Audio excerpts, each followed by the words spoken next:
Remove the cover from the machine.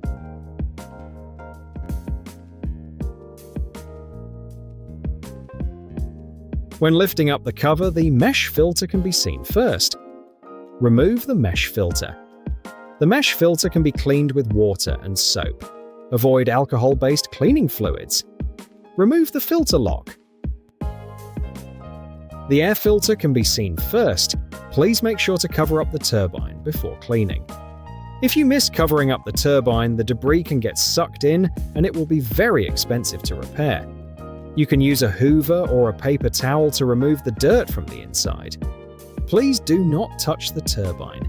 If it's dirty from the inside, please contact support because it can only be cleaned by Zirocco staff or with a permission. After you've finished with the cleaning, please make sure there's no paper pieces left behind.